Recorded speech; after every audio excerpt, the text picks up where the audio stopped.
हमारी खुशियां खा गई पृथ्वी को। जितना हम भोग रहे हैं उतना हमें खिला पाने के लिए पृथ्वी के पास है नहीं, तो हम पृथ्वी को ही खा गए। और अभी भी हमारी खुशियों का पैमाना वही है। हम समझ ही नहीं रहे हैं कि हर बच्चा जो पैदा हो रहा है वो हजारों पेड़ों और हजारों पशुओं की लाश पर पैदा हो रहा है।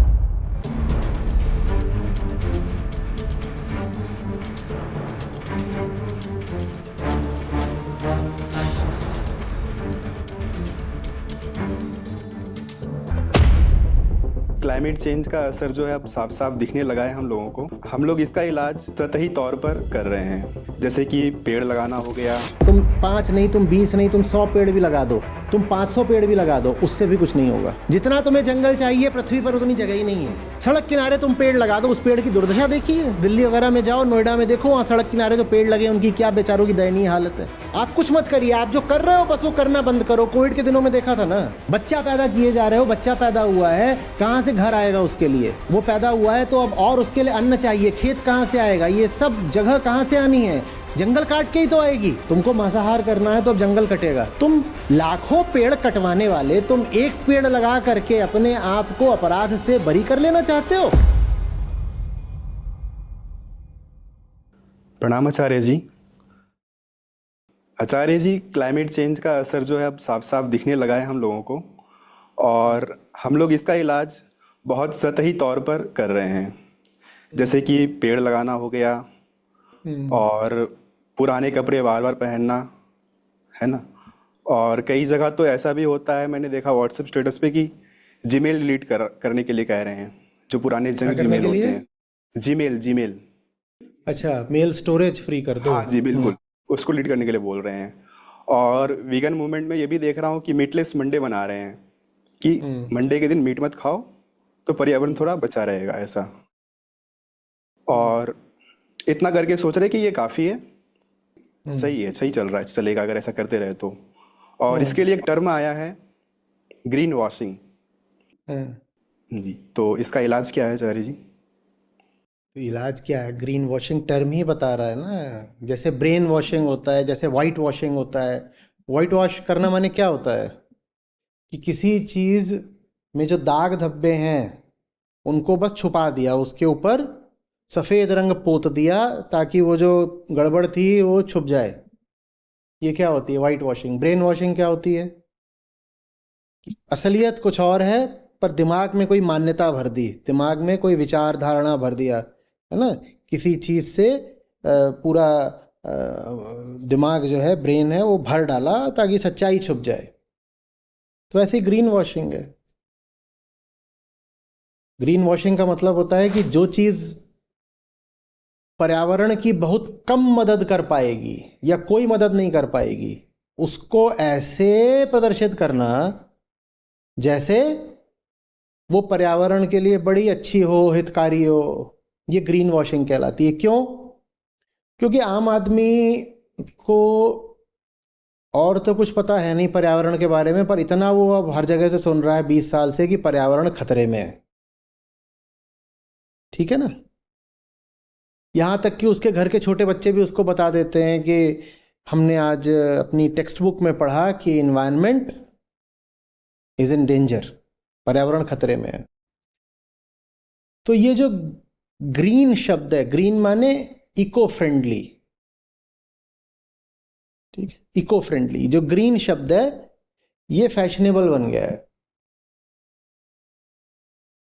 प्रचलन में आ गया है कि फलानी चीज ग्रीन है। ग्रीन तो हर आदमी कहता है कि भाई मुझे भी थोड़ा नैतिक बने रहना है, need to be on the right side of morality. तो मैं भी ये दिखाऊं कि मैं भी इकोलॉजी के लिए, एनवायरनमेंट के लिए कुछ कर रहा हूं, है ना। ये एक नए तरीके का प्रचलन है, फैशन है, कि ये दिखाना कि देखो मुझ में भी पर्यावरण के प्रति कुछ संवेदनशीलता है। और जो करना वो ऐसा हो कि शून्य महत्व का हो या बहुत कम महत्व का हो, पर दिखाना ऐसा जैसे बहुत बड़ा काम कर दिया हो। ये कहलाता है ग्रीन वॉशिंग। एक तरह की धोखेबाजी है, ये पाखंड है।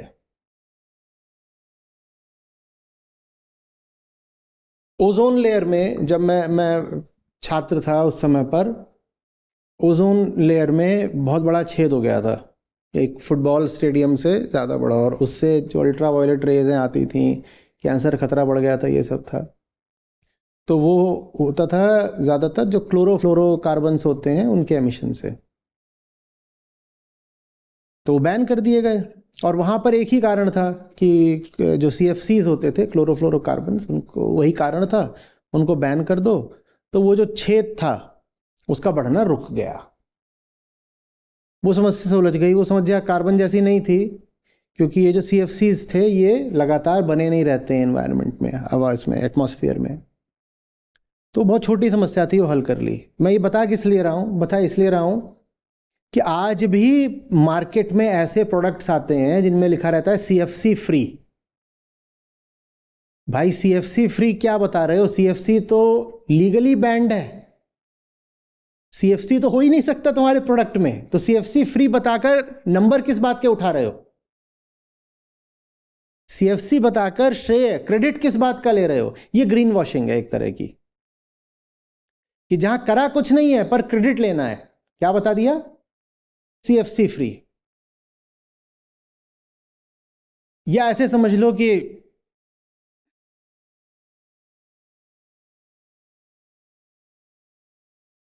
मीट का पैकेट है, हाँ? और उस पर लिखा हुआ है कि इको फ्रेंडली क्यों लिखा है? क्योंकि वो लोग पहले उसमें प्लास्टिक की भी रैपिंग करते थे, अब वो प्लास्टिक की नहीं कर रहे हैं, तो उन्होंने कह दिया कि ये हमारा इको फ्रेंडली हो गया।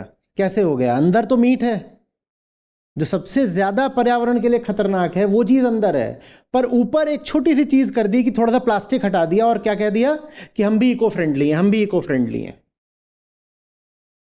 बात समझ में आ रही है? या कि किसी कंपनी ने बोल दिया कि साहब हम फलाने तरीके से इको फ्रेंडली हो गए। कैसे इको फ्रेंडली हो गए? कुछ भी। क्या कदम उठाती हैं कंपनियां आमतौर पे अपने आप को इको फ्रेंडली दिखाने के लिए? हाँ, कि हमारे यहाँ पर जो ऑफिस वेस्ट होता है हम उसकी ऐसे रिसाइकलिंग कर देते हैं, और ये कंपनी भी बोलने लग गई कि हम भी इको फ्रेंडली हैं।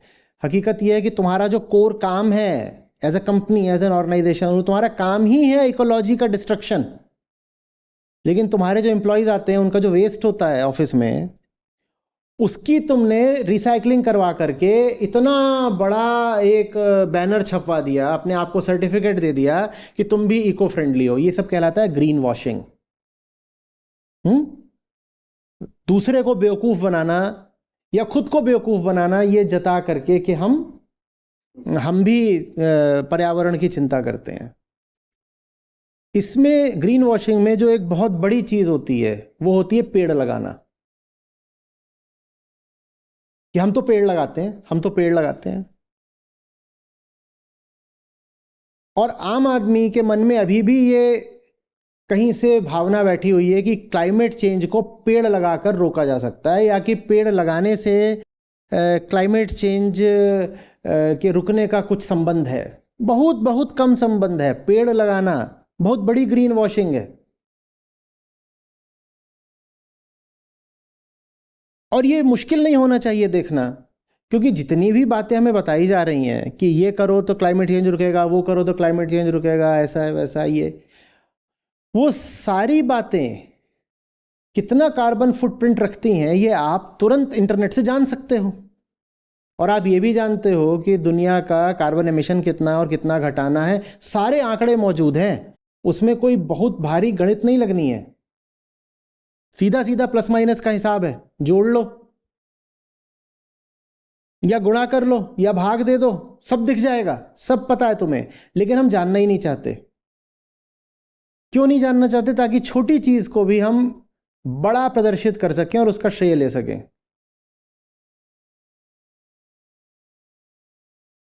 एक पेड़ आप लगाते हो, अगर वो पेड़ बचा रहा, उसके बचने की संभावना, ये जो आम आदमी जो पेड़ लगाता है, उस पेड़ की प्रजाति के नेटिव होने की संभावना और फिर उसके बचे रहने की संभावना 5 से 10% होती है।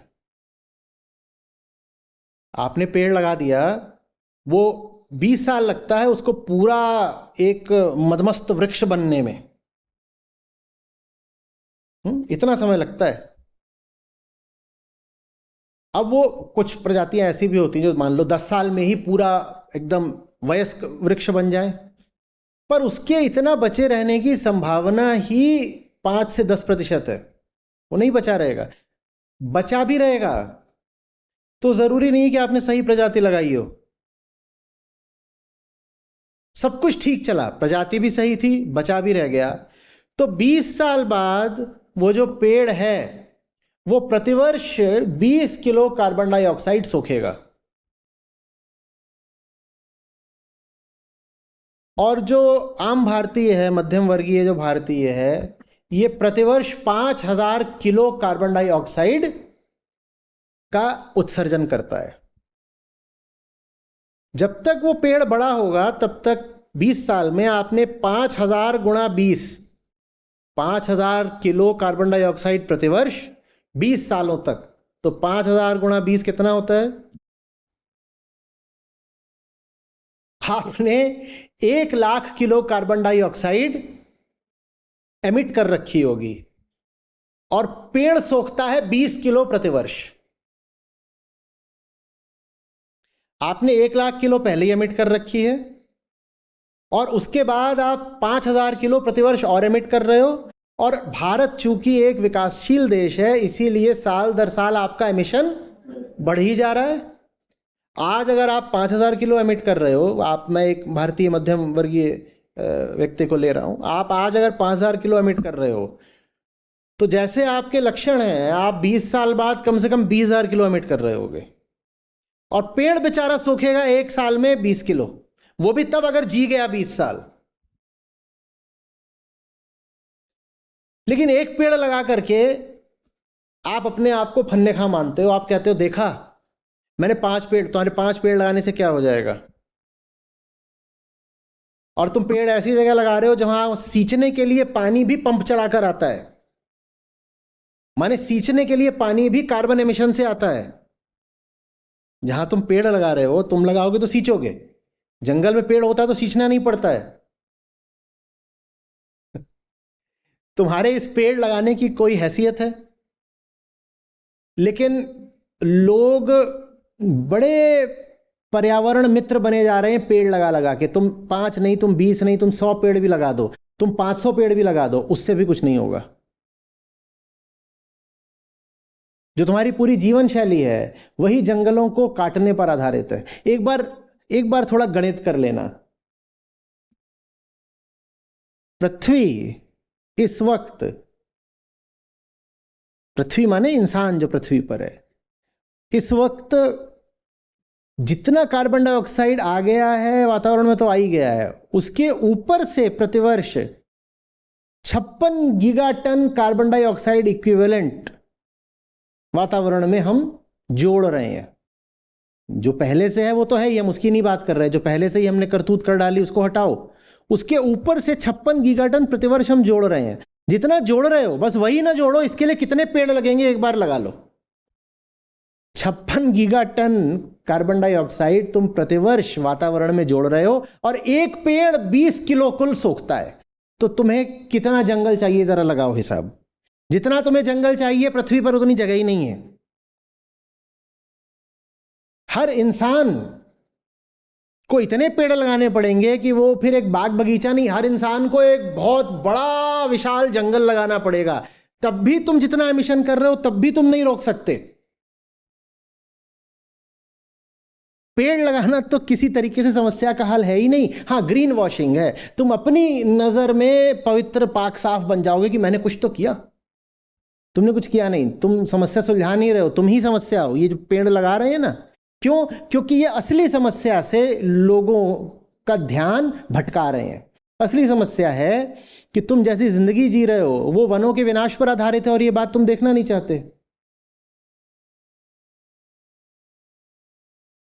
तुम्हारी जो जिंदगी है 10 मिलियन हेक्टेयर वर्ष प्रतिवर्ष, 10 मिलियन हेक्टेयर समझो, इतना जंगल प्रतिवर्ष पृथ्वी से साफ किया जा रहा है। वो किसके लिए किया जा रहा है? हमारे लिए ही तो किया जा रहा है। हम जैसी जिंदगी जी रहे हैं, जो हमारी मान्यताएं हैं, जो हमारी हसरतें हैं, जो हमें बनना है, उसके लिए ही जितना जंगल है अभी पृथ्वी पर, उसमें से 10 मिलियन हेक्टेयर प्रतिवर्ष साफ कर दिया जाता है। एक बार नहीं, हर साल, इस साल, फिर अगले साल, फिर अगले साल, फिर अगले साल, फिर अगले साल। वो किसके लिए साफ हो रहा है? बंदरों के लिए, हाथियों के लिए? वो पेड़ हमारे लिए काटे जा रहे हैं। और जब तक हम जीवन का जो दर्शन लेकर बैठे हैं, जीवन की जो कामना लेकर बैठे हैं, सफल सुखी जीवन क्या होता है, इसकी जो हम मान्यता, जो छवि लेकर बैठे हैं, जब तक आपकी वही रहेगी तब तक जंगल कटता रहेगा। तुम लाखों पेड़ कटवाने वाले, तुम एक पेड़ लगा करके अपने आप को अपराध से बरी कर लेना चाहते हो? ये ग्रीन वॉशिंग है। और कर भी लेते हैं, बड़ी नैतिक उनमें अकड़ आ जाती है। कहते हैं ये देखो, संस्था के लोग भी बोलते हैं, कई बार आते हैं, बोलते हैं तुम लोग तो बस क्लाइमेट चेंज की बात करते हो, हमको देखो, हमने 2 पेड़ लगाए हैं। हम क्लाइमेट चेंज की बात इसीलिए करते हैं ताकि तुम जैसे लोग जो 2 पेड़ लगा करके अपने आप को बरी कर लेते हैं, तुम्हें फिर से अपराधी घोषित किया जा सके।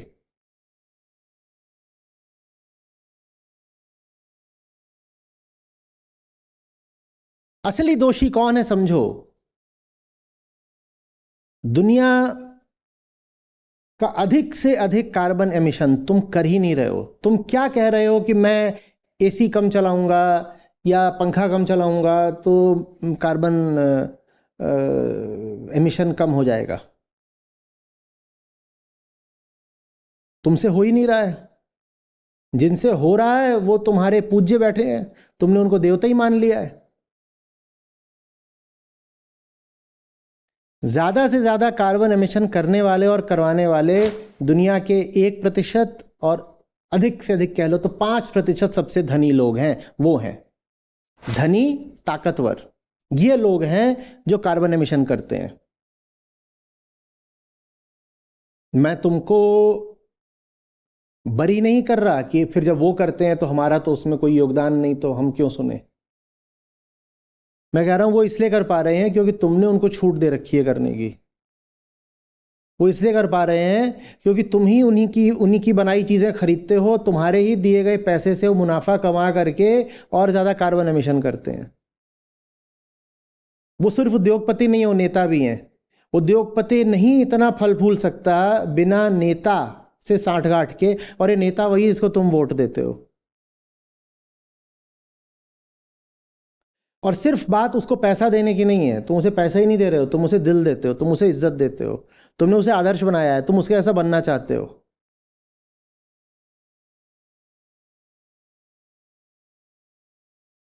उस दिन मैं बता रहा था कि दुनिया का एक धनी आदमी एक दिन में अपने प्राइवेट जेट से जितना कार्बन एमिशन कर देता है, एक दिन में भी नहीं, 2 घंटे में, एक धनी आदमी अपने प्राइवेट जेट से 2 घंटे में जितना कार्बन एमिशन कर देता है, एक औसत एवरेज भारतीय को 2500 साल लगेंगे उतना कार्बन एमिशन करने में। औसत भारतीय, गरीब भारतीय नहीं बोल रहा, औसत मध्यम वर्गीय भारतीय को। एक औसत भारतीय 2500 साल एमिशन करे और वो एक अमीर आदमी 2 घंटे अपना जेट चला दे, बराबर हो गया। और तुम सोच रहे हो कि तुम ये पंखा कम चलाओगे और एसी कम चलाओगे तो इससे हो जाएगा। बिल्कुल पंखा कम चलाना चाहिए, मैं नहीं कह रहा हूं और चलाओ, मैं नहीं कह रहा हूं कि गाड़ी में और धुआं निकालो, मैं नहीं कह रहा हूं ये सब, मैं नहीं कह रहा हूं कि और पेट्रोल जलाओ। पर मैं तुमको बता रहा हूं कि असली अपराधी कौन है, ये जाने बिना अपराध रोक कैसे लोगे। असली अपराधी हैं वो लोग जो तुम्हारे भाग्य विधाता बनकर बैठे हुए हैं, इंडस्ट्रियलिस्ट बनकर, पॉलिटिशियन बनकर, सेलिब्रिटी बनकर। ये हैं असली अपराधी। और ये बोलकर दोहरा रहा हूं, मैं तुमको बरी नहीं कर रहा, मैं तुमको बता रहा हूं कि इंडस्ट्रियलिस्ट को पैसा भी तुम देते हो और इज्जत भी तुम देते हो, और नेता को वोट तुम देते हो। तो तुम इस तरह से अपराधी हुए। तुम्हारा अपराध ये नहीं है कि तुम खुद एमिशंस ज्यादा करते हो, तुम्हारा अपराध ये है कि जो एमिशंस करते हैं तुम उनका समर्थन करते हो। समर्थन ही नहीं करते, तुम उन्हें सम्मान देते हो। सम्मान ही नहीं देते, तुम उनको पूजते हो। तुम कभी नहीं पूछते कि तुम्हारा जो फेवरेट सेलिब्रिटी है उसका कार्बन फुटप्रिंट कितना है। यह तुम्हारा अपराध है। चुनाव होते हैं, कोई तुमसे वोट मांगने आता है, तुम उससे कभी नहीं पूछते तुम्हारे मैनिफेस्टो में कार्बन कहाँ है। ये तुम्हारा अपराध है। बड़े नेताजी अपना बड़ा जलसा, बड़ा काफिला, बड़ा हेलीकॉप्टर दिखाकर तुमको प्रभावित, इंप्रेस कर ले जाते हैं, और तुम नहीं पूछते कि इसका कार्बन फुटप्रिंट कितना है। ये तुम्हारा अपराध है। तुम जितनी बड़ी चीज देखते हो तुम उतना इंप्रेस होते हो। जितनी बड़ी चीज देखो इंडस्ट्रियल एक्टिविटी में, ह्यूमन कंस्ट्रक्शन में, तुम्हें उतना पूछना चाहिए, पर ये तो पृथ्वी की तबाही है। ये तुम्हारा अपराध है।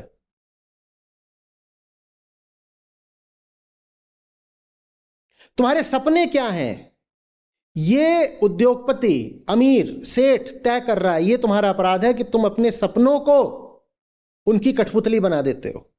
तुम कहते हो वो जैसे हैं वैसे ही मुझे होना है। सेलिब्रिटी तय करता है कि तुम्हारे विचार और भावनाएं कैसे होंगी। ये तुम्हारा अपराध है।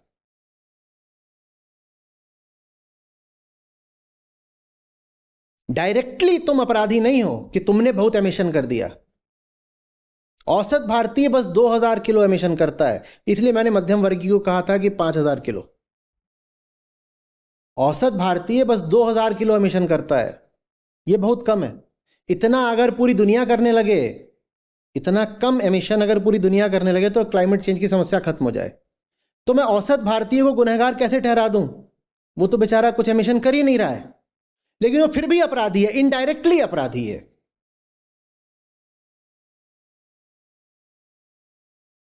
तुम इंस्टाग्राम में जिसको देख रहे हो ना, उसी ने तुम्हें बर्बाद किया है। तुम अपने सेलिब्रिटी को देखते हो, उसी ने तुम्हें बर्बाद किया है। बस ये है कि तुम्हें बर्बाद करके वो अमेरिका उड़ जाएगा, लंदन उड़ जाएगा, उड़ गया है। क्लाइमेट चेंज की सबसे बड़ी गाज भारत पर गिरनी है, भारत में रहेगा ही नहीं बर्बाद होने को। वो तुम्हें भारत में छोड़ के खुद उड़ गया, फुर्र हो गया।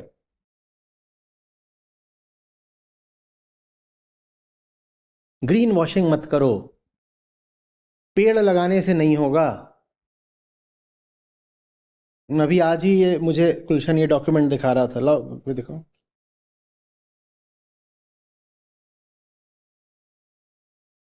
ये कुछ आंकड़े हैं, कोई विशेष आंकड़े नहीं है, बहुत साधारण आंकड़े हैं, सबको पता होने चाहिए। इंटरनेट से ही निकाले इन्होंने।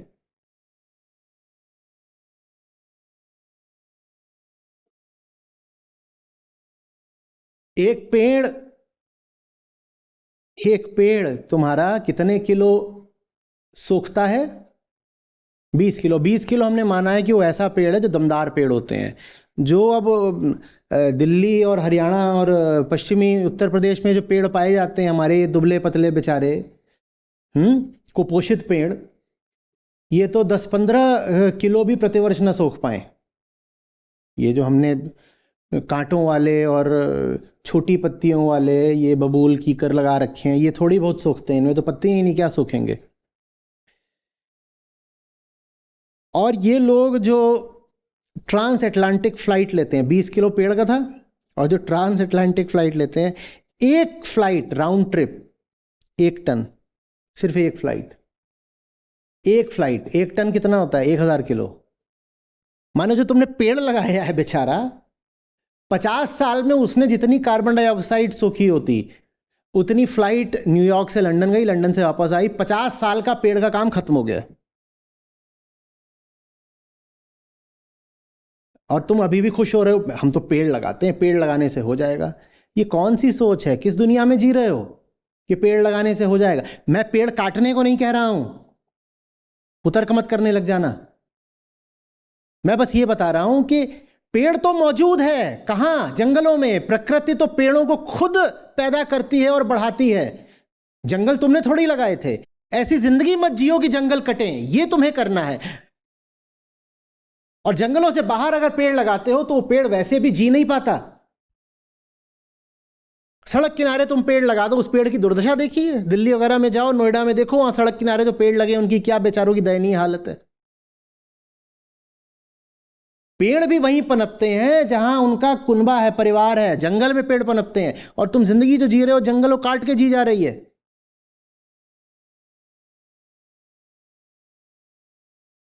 बच्चा पैदा किए जा रहे हो, बच्चा पैदा हुआ है, कहां से घर आएगा उसके लिए?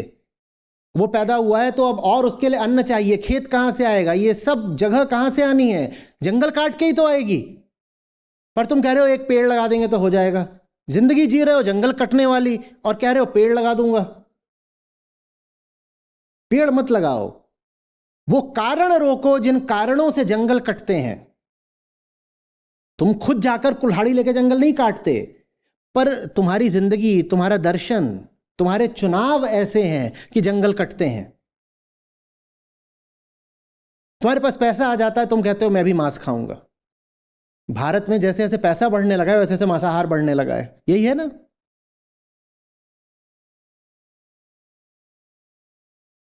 तुम्हें मालूम है दुनिया का 70% जो अन्न पैदा होता है वो जानवरों को खिलाने के लिए पैदा होता है, ताकि वो जानवर काटे जाएं फिर मांसाहार के लिए। तुमको मांसाहार करना है तो अब जंगल कटेगा, जंगल कटेगा ताकि खेत निकले, खेत निकले ताकि अन्न पैदा हो, अन्न पैदा हो ताकि जानवर खिलाया जाए, फिर उस जानवर को काट के तुम खाओगे। और तुम कह रहे हो मैं पेड़ लगा दूंगा, और साथ में कह रहे हो चलो आज चिकन खाते हैं। जो चिकन खा रहा है वो पेड़ लगा रहा है, तो बड़ा पाखंडी है। जो बहुत खुशी मनाता है कि चलो और एक बच्चा घर में आ गया, वो पेड़ लगा रहा है, तो बड़ा पाखंडी है।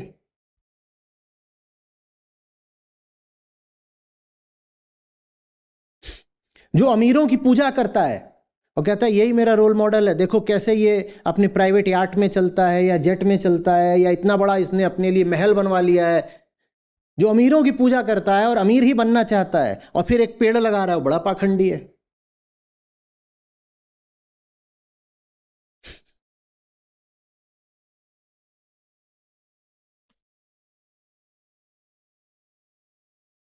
ये तो बोला ही था मैंने कि 10 मिलियन हेक्टेयर जंगल प्रतिवर्ष कट रहा है इंसान के अरमानों के लिए, और तुम अपने अरमानों को बड़ी कीमती चीज मानते हो। बोलते हो मेरे सपने,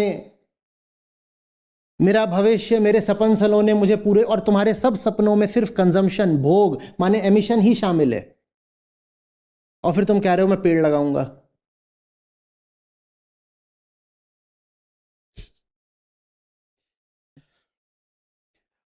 तो ये कैलकुलेशन करी थी कि जितना ग्लोबल एमिशन है, और यहाँ 56 टन मैंने बोला था गीगा, यहाँ 36 ही लिया, अगर चलो इतना भी ले लें, अगर इसके लिए प्रतिवर्ष तुमको जितना आप एक्सेस एमिशन कर रहे हो, जितनी पहले की कार्बन डाइऑक्साइड है एक्सेस, वो नहीं सोखनी है। जो सिर्फ एक्सेस एमिशन है, अगर उसको ऑफसेट करना है, उसको सोखना है, तो उसके लिए आपको प्रतिवर्ष 3.6 ट्रिलियन ट्रीज चाहिए। चाहो लगाओ। पेड़ लगा लगा के क्लाइमेट चेंज रोकना चाहते हो ना, तो प्रतिवर्ष 3.6 ट्रिलियन पेड़ लगाने पड़ेंगे।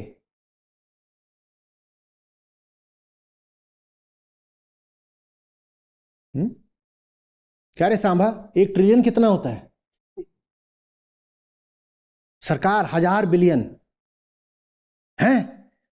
1000 बिलियन, ये बिलियन कितना होता है? सरकार 100 करोड़। अरे तो देसी में बताओ ना, ये ट्रिलियन कितना हुआ? कितना हुआ? सरकार 10 अरब। हट,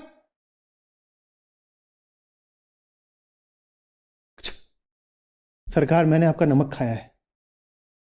तो फिर सही जवाब दे, कितना हुआ? अरब में कितना हुआ 1 ट्रिलियन? कितना हुआ सरदार? शायद 100 अरब। अब गोली खा। 100 अरब भी नहीं, कुछ और ज्यादा। इतने पेड़ लगाने पड़ेंगे पृथ्वी पर।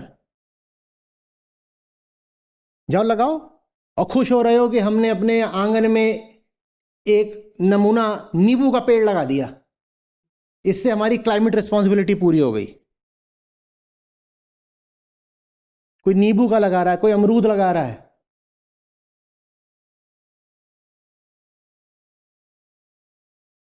गुल कराइए। कोई मनी प्लांट लगा के खुश हो रहा है, यार देखो हम क्लाइमेट चेंज रोक देंगे ये लगा के। हर साल अगर क्लाइमेट चेंज से लड़ना है, पुराना हिसाब नहीं, सिर्फ जो तुम करंट एमिशंस कर रहे हो उनको ऑफसेट करना है, तो 3.6 ट्रिलियन ट्रीज लगाने पड़ेंगे। जाओ लगाओ। और नहीं तो बंद करो ये पेड़बाजी, जो असली कारण है उस पर ध्यान दो।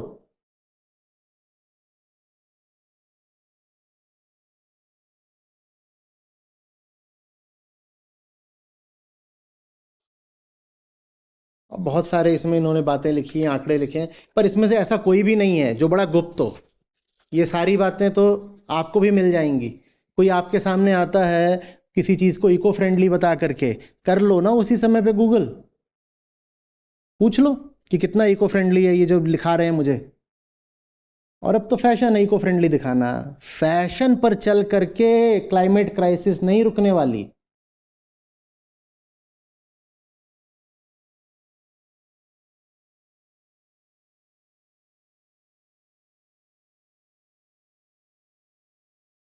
अध्यात्म इसको ऐसे कहेगा। मैं अध्यात्म और विज्ञान दोनों की दृष्टि से बता देता हूं। बोलो पहले क्या सुनना है, अध्यात्म या विज्ञान? विज्ञान। विज्ञान, चलो ठीक है। एंट्रोपी जानते हो क्या होती है? एंट्रोपी कहती है कि तुम कुछ भी करो, एक सिस्टम में डिसऑर्डर बढ़ता ही बढ़ता है। एक सिस्टम हमेशा ज्यादा डिसऑर्डर की तरफ मूव करता है, ठीक है? तो तुम गंदगी फैलाओगे तो भी डिसऑर्डर बढ़ेगा, और तुम गंदगी समेटोगे तो भी बढ़ेगा। इसको ऐसे समझो कि तुम हीटिंग करोगे तो भी कार्बन एमिशन होगा, और हीटिंग हो गई तो अब कूलिंग करनी है तो भी कार्बन एमिशन होगा। तुम कुछ भी करोगे एंट्रोपी बढ़ेगी ही बढ़ेगी। तुम कुछ भी करोगे कार्बन एमिशन बढ़ेगा ही बढ़ेगा। तो फिर एक ही तरीका, तुम कुछ मत करो, प्रकृति को अपना काम करने दो। कार्बन क्राइसिस तुम्हारे कुछ करने का नतीजा है। तुम सोच रहे हो अब मैं कुछ और करके उसका समाधान कर लूंगा। नहीं नहीं नहीं नहीं नहीं, आपसे गुजारिश बस ये है कि आप बैठ जाइए, आप कुछ मत करिए, प्रकृति समाधान स्वयं निकाल लेगी।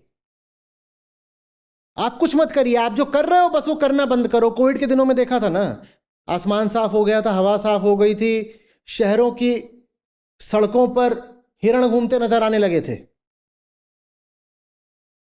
लोग कह रहे हैं ये क्या हो रहा है, हिरण हाईवे पर? हाईवे छोड़ दो, शहरों की सड़कों पर हिरण दिख रहे हैं, खरगोश कूद रहे हैं, कुछ और आ रहा है। वो भी मौज मना रहे थे। 2 ही 4 महीने में ये हो गया। आप कुछ मत करो, कृपा करके आप समाधान करने की कोशिश मत करो। जिसको बोलते हैं ना पनौती,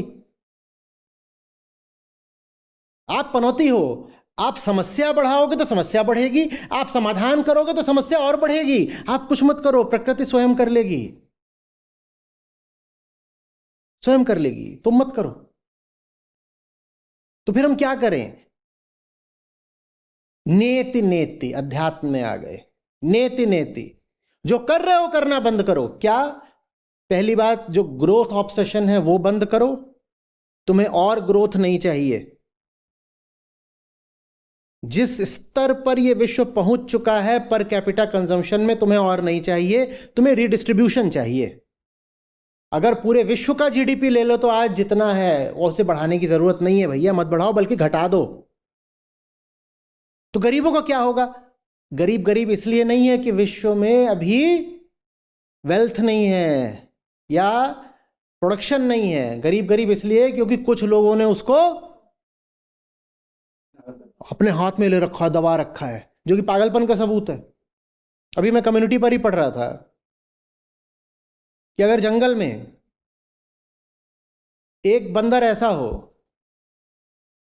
कि वो जंगल भर के फल अपने पास इकट्ठा कर ले और उसकी वजह से बाकी सब बंदर भूखे मरने लग जाएं, तो आप कहोगे ये जो बंदर है ये मानसिक रोगी है, इसका या तो इलाज कराओ या इसको मार दो, इसकी वजह से तो बाकी सब बंदर मर जाएंगे। पर यही काम जब कोई इंसान करता है तो तुम कहते हो he is successful, let's admire him. दुनिया भर के संसाधन इसने अपनी तिजोरी में भर लिए हैं, बाकी सब गरीब अब भूखे मर रहे हैं, अब ये इंसान सफल कहला रहा है। गरीब इसलिए नहीं है कि दुनिया में प्रोडक्शन की कमी है या वेल्थ की कमी है। गरीब इसलिए है क्योंकि कुछ मनहूस लोगों ने नियम कायदों की कमियों का फायदा उठाते हुए ज्यादा से ज्यादा दौलत अपने पास भर ली है, इसलिए दुनिया में गरीबी है। तुम्हें और प्रोडक्शन नहीं चाहिए। जिस स्तर पर अभी ग्लोबल प्रोडक्शन है उतना काफी है, बल्कि उसको और कम करो, और कम करो। बस ये तय करो, ये निश्चित करो कि जो प्रोडक्शन हो रहा है वो चंद लोगों द्वारा होर्ड नहीं किया जा रहा। होर्डिंग समझते हो? कब्जे में कर लेना, भंडारण कर लेना। कम प्रोडक्शन में भी चल जाएगा। नेति नेति वेदांत कहता है जो कर रहे हो बस वो करना बंद करो। तुम्हें और प्रोडक्शन नहीं चाहिए। एक प्रोडक्शन कम करो, एक पॉपुलेशन कम करो। यह है क्लाइमेट क्राइसिस का इलाज। कुछ और मत करो। जो कर रहे हो फिलहाल बस वो करना बंद कर दो, बाकी काम प्रकृति स्वयं कर देगी। तुम दो काम बहुत घातक कर रहे हो, एक प्रोडक्शन, एक पॉपुलेशन। और कार्बन एमिशन क्या होता है? Proportional to both production and population. तो दोनों को अगर पी मानो, प्रोडक्शन को भी और पॉपुलेशन को भी, तो जो जो, जो कार्बन एमिशन है वो प्रोपोर्शनल टू पी स्क्वायर हो जाता है। और हम चाहते हैं, हमारी मान्यता ये है कि खुशहाली तब आई जब पॉपुलेशन भी बढ़ी और प्रोडक्शन भी बढ़ा। और प्रोडक्शन माने कंजम्पशन, जो प्रोड्यूस होगा कंज्यूम भी तो होगा। एक घर में 8-10 बच्चे हों और बहुत पैसा आ जाए तो आप यही तो कहोगे क्या खुशहाल घर है, क्या बरकत है। वो बरकत नहीं है, वो पृथ्वी का नाश है।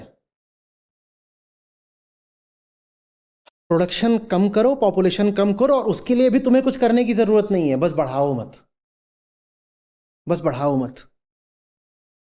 लोग अपनी आयु, अपनी अवधि पूरी करके स्वयं ही चले जाते हैं। तुम्हें कुछ नहीं करना है, बस बढ़ाओ मत।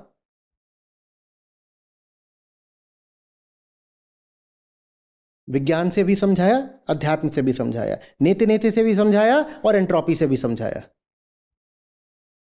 और ग्रीन वॉशिंग के फरेब में मत पड़ो कि मैंने ये कर दिया, मैंने अब ये अपने डाइट में से ये चीज़ हटा के ये कर लिए। जो भी तुम कर रहे हो अपनी डाइट में, एक बार देख तो लो कि उसका कार्बन इम्पैक्ट कितना है।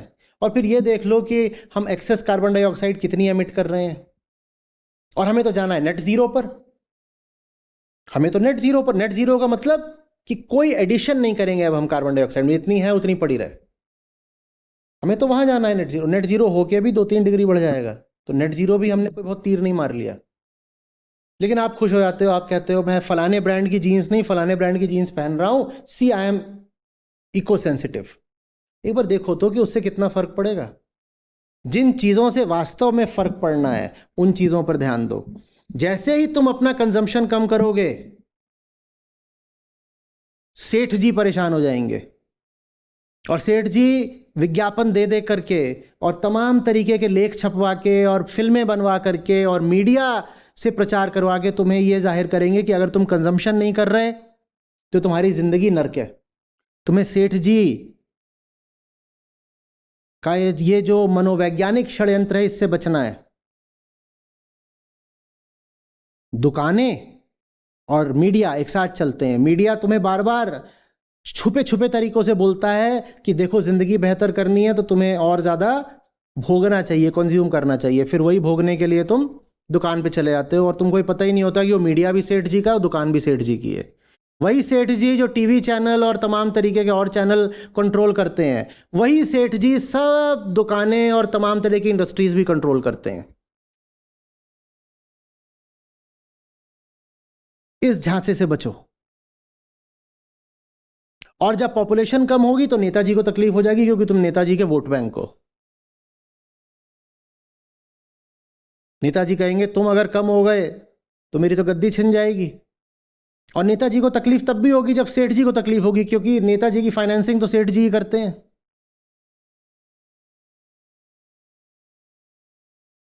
ये है तुम्हारी असली गलती। तुम्हारी असली गलती ये नहीं है कि तुम पेड़ नहीं लगा रहे। तुम्हारी असली गलती ये है कि तुम नेताजी, बाबा जी, सेठ जी, इनके षड्यंत्र से आजाद नहीं हो पा रहे हो। ये तुम्हारी असली गलती है।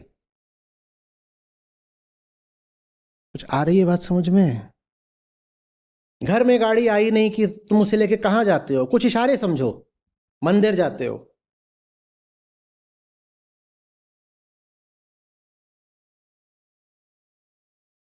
हम तो देवी की पूजा करते हैं।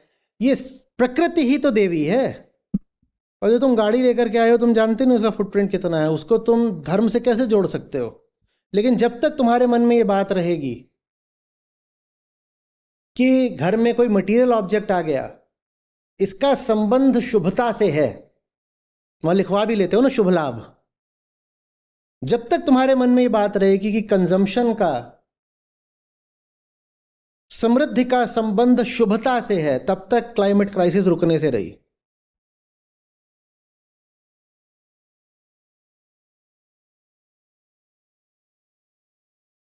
जब किसी को बोलते हो कि अरे उनका तो बड़ा अच्छा चल रहा है, बड़ा अच्छा का एक ही मतलब होता है कि खूब फूक रहे हैं।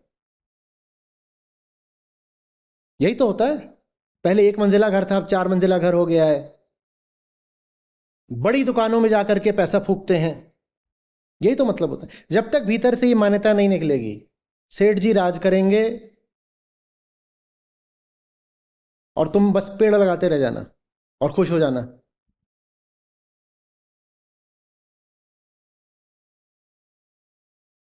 पेड़ भी बबूल का। संतों ने क्या बोला? बोया पेड़ बबूल का, फल कहां से पाए।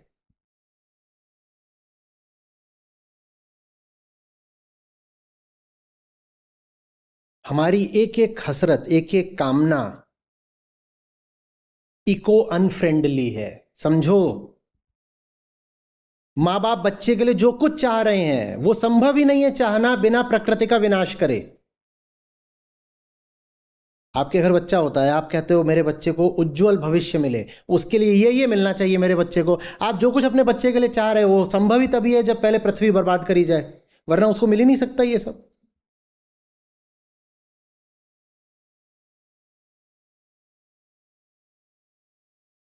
लोग बड़े नाराज हो गए।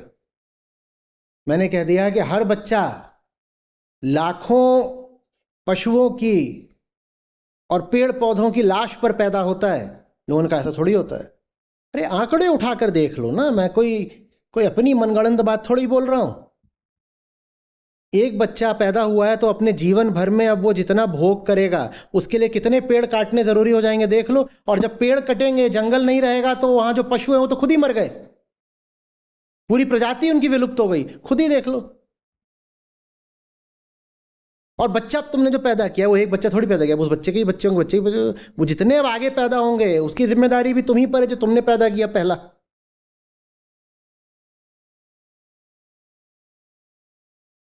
और बनते हैं बड़े पशु प्रेमी।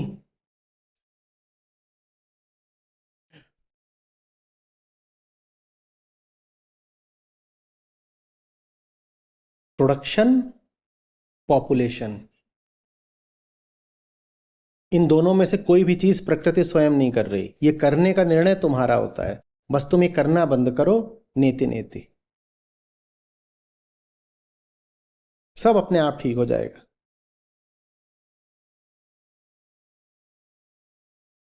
तुम नहीं कर रहे हो, ऐसे मत देखो कि हम क्या बंद करें, हम तो कुछ करें। तुम नहीं कर रहे, पर जो कर रहे हो उनको तुम पूज रहे हो।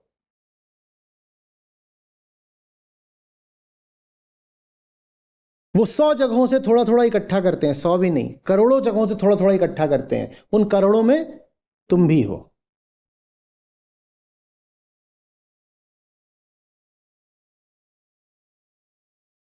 उन्होंने सिर्फ तुम्हें माल नहीं दिया है, उन्होंने तुम्हें मन भी दे दिया है। उन्होंने तुम्हें सिर्फ सामग्री ही नहीं दी है, उन्होंने तुम्हें सपने भी दे दिए हैं। ये तुम्हारा अपराध है। क्यों तुमने अपने सपने सेठ जी द्वारा तय करा लिए? बाहर निकालो।